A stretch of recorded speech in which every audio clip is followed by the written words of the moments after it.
Two gestures from Donald Trump gave away his true feelings about Prince Harry in his interview with Nigel Farage, despite swerving questions, according to a body language expert. Steaming ahead in the polls with 2024 United States presidential election in November this year, Trump, 77, sat down in his Mar-a-Lago, Florida, club with the former UKIP leader, turned TV host to share his thoughts on pertinent issues on GB News. Viewers watched on earnestly hoping for the former US president to lift the lid on whether the Duke of Sussex lied about taking drugs when filling out his US visa. Instead, he glazed over the question altogether and regurgitated most of his greatest hits. Trump said Prince Harry had committed great disrespect to the Queen, and he said they broke her heart and really hurt her as he attempted to step out of the firing line of Farage's Harry-focused questioning.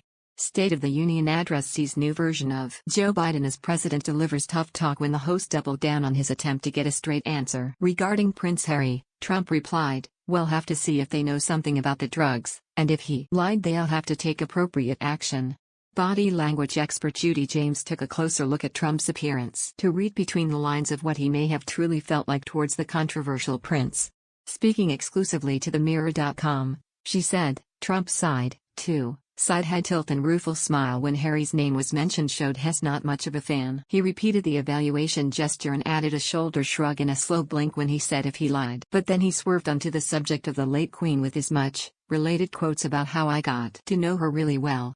She noted that as Trump followed the typical politician's trope of avoiding questions, keeping things on his own terms helped him remain cool. Judy said, in terms of either verbal or non-verbal messaging, this looked like an excuse for Trump to sit in regal splendor while he refused to break into a sweat as he regurgitated most of his greatest hits. Mantras and lines from his campaign speeches.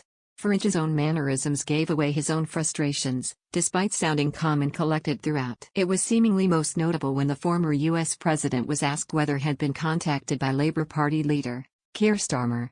Judy added, Farage held both hands up in a pinning down gesture of emphatic appeal, but somehow Trump shrugged the question off and spoke about other world leaders. When Farage tried to draw him into specifics, he veered into safer territories and became wordy enough to avoid being pinned down. Had he been contacted by Keir Starmer? Trump then went on to repeat his chilling threats of a bloodbath occurring in the U.S. should he not win the upcoming elections, before admitting he was speaking specifically at how the electric mandate is going to destroy the auto industry. Nevertheless, he showed no signs of concern about the confusion of the claim. The body language expert added, Trump sat crouched in a classic alpha pose with his hands tucked between his legs. He didn't even look hungry to clear up any misunderstandings about subjects like his bloodbath comment or his words or stance about NATO. However, Trump appeared slightly more riled as he slammed NATO for not paying their bills before he said he threatened them with a warning. Judy said, but he did seem to emphasize how for him the end justifies the means. His triumphant point that they paid up to NATO showed how he sees many of his comments as part of the negotiation, which would be the businessman side of him showing. As long as NATO play fair and didn't take advantage of America's generosity, he said he'd be committed to the alliance.